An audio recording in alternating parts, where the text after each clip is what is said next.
implementar ese centro tecnológico y poderla reproducir y mejorar.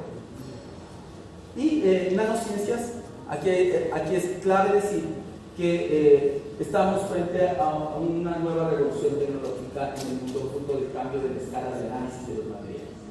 Cuando hablamos de nanoestructuras, de nanociencias, debemos estar conscientes que el mundo va a dar un cambio cualitativo tan o más importante al que lo dio cuando se descubrió el microscopio, y eso implicó incluso una tasa de crecimiento poblacional altísimo fruto de la microbiología. Hoy estamos a puertas de una revolución científica que es la de las nanociencias, y debemos estar preparados frente a ello. Vamos adelante. Estas son las empresas hoy por hoy asociadas a IACHE, diciéndoles que efectivamente se trata de un emprendimiento público, pero este emprendimiento público es cooperativo, asociativo y totalmente solidario, porque esa es la palabra del programa Mi Primera Lámina, que rompe con la historia neoclásica de nuestra economía. Muchas gracias.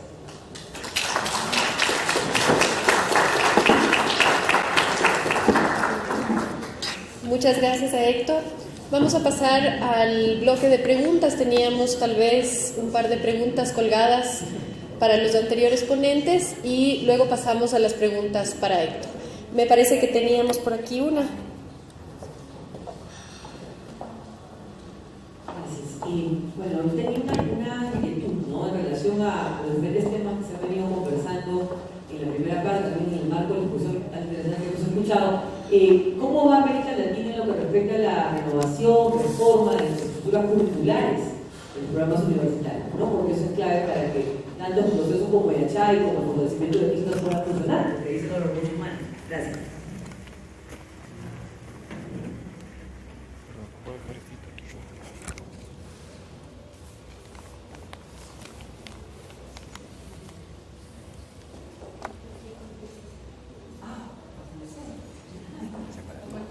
José Joaquín. No, yo con referencia curricular. Sí, yo creo que es un tema muy importante. Y supongo que hacen la pregunta sabiendo perfectamente cuál va a ser la respuesta, de que en materias curriculares en América Latina, casi en todas las áreas, efectivamente predomina un modelo formativo que es heredero, ¿no?, del siglo XX, del XIX, con carrera larga, altamente especializada desde el comienzo, con un gran premio puesto en la obtención del título profesional como certificado que da una señal al mercado laboral, que hoy día efectivamente cuando entran 2 millones de graduados anualmente al mercado laboral en el conjunto de nuestros países, dejó de cumplir la función de señal que tenía hace 50 años, cuando la educación superior era estrictamente de élite. O sea, hoy día, salvo para una pequeña franja de universidades en cada uno de nuestros países, ya el certificado ni otorga el estatus que otorgaba antes, no transmite la señal a los empleadores que transmitía antes, y tampoco genera la tasa de retorno privado que generó hasta no sé, los 50 o los 60, y que todavía genera otra vez para la capa más alta de los profesionales graduados de las universidades más consolidadas y prestigiosas de cada país. Entonces, yo creo que efectivamente estamos ante un enorme desafío de repensar el currículum, y es sorprendente ver que nuestra primera instinto de revisión, como suele ocurrir, es mirar qué es lo que está haciendo Bolonia, como si que efectivamente nosotros pudiésemos reproducir las condiciones que llevaron al acuerdo de Bolonia a los ministros de educación de los países europeos y a desencadenar un proceso de revisión curricular sobre la base de una tradición histórica que es propia de los países europeos. Cuando uno dice, mire, uno podría acá juntar a no sé, 15 o 20 ministros de educación y que los ministros acordaran que van a cambiar de golpe la arquitectura de grados y de títulos, y se lo van a imponer a las universidades, bueno, salvo muy pocos países de América Latina, donde tal vez los gobiernos, por características muy específicas del momento, podrían hacerlo, en el resto no lo pueden hacer. Y por lo mismo es que mantenemos hasta ahora una formación que muy probablemente para la gran cantidad de alumnos que estamos aceptando no sea la más adecuada. Alguien leyó, yo creo, mal la línea y dijo Brasil, por ejemplo, tiene un número muy alto de centros técnicos. La verdad es que Brasil tiene el 98% de su matrícula de educación superior, que no sé, serán 5 millones hoy día, en la universidad, de las cuales una pequeña fracción está en la universidad pública, en la cual el Estado gasta por alumno alrededor de $12.000 en paridad de poder de compra, que es lo mismo que gasta Holanda en sus estudiantes, y al 80% lo privatizó. O sea, privatizó la masificación universitaria y le dijo a los privados: ustedes creen universidades con y sin fines de lucro y atiendan aquello que el Estado, sin decirlo así, renunciaba a atender, ¿no?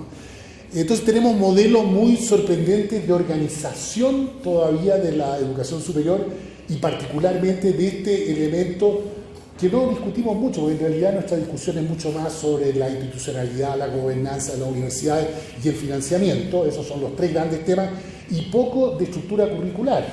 Cómo usamos bien las nuevas tecnologías, cómo damos formación a una mitad o más de los estudiantes en muchos de nuestros países que están ingresando con un déficit académico completo, ¿no? Y que ponerlos a estudiar la misma carrera de ingeniería que se le ofrecía a los estudiantes de élite, de colegios de élite, hace 20 años, ya no hace ningún sentido. Hay que cambiar completamente la visión curricular.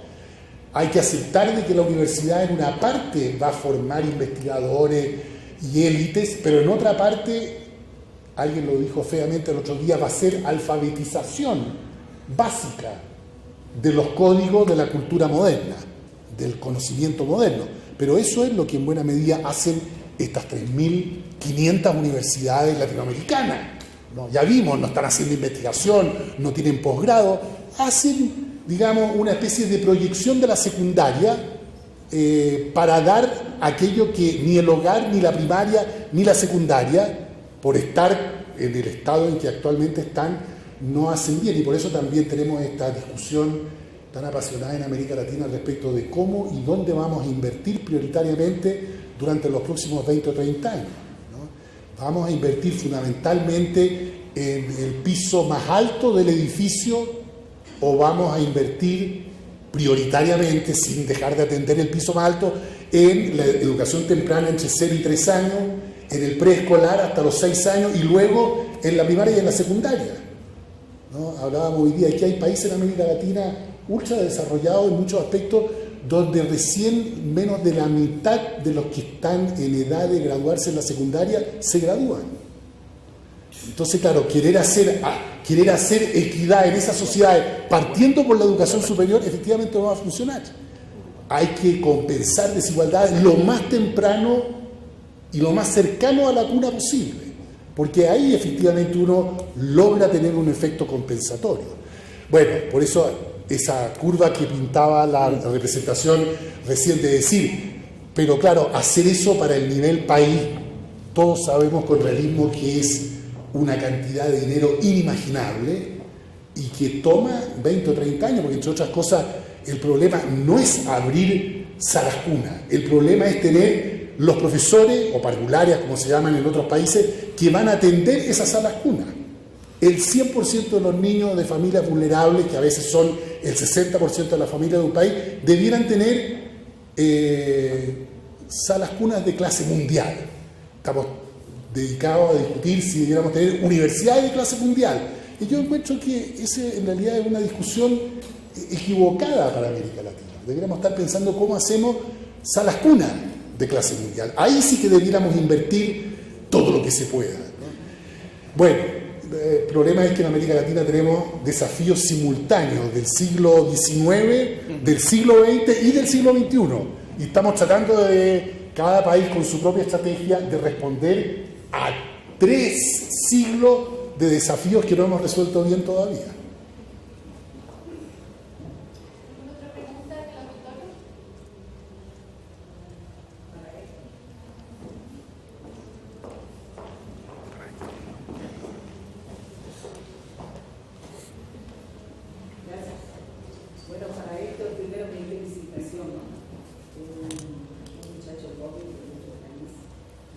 ostente una calidad como un rectorado de una universidad tan avanzada.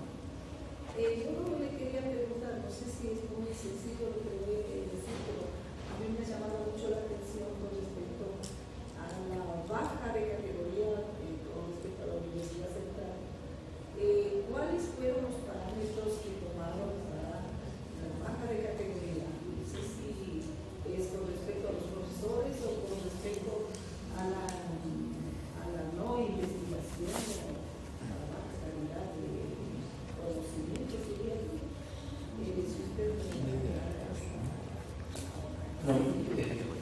Muchísimas gracias por cumplido.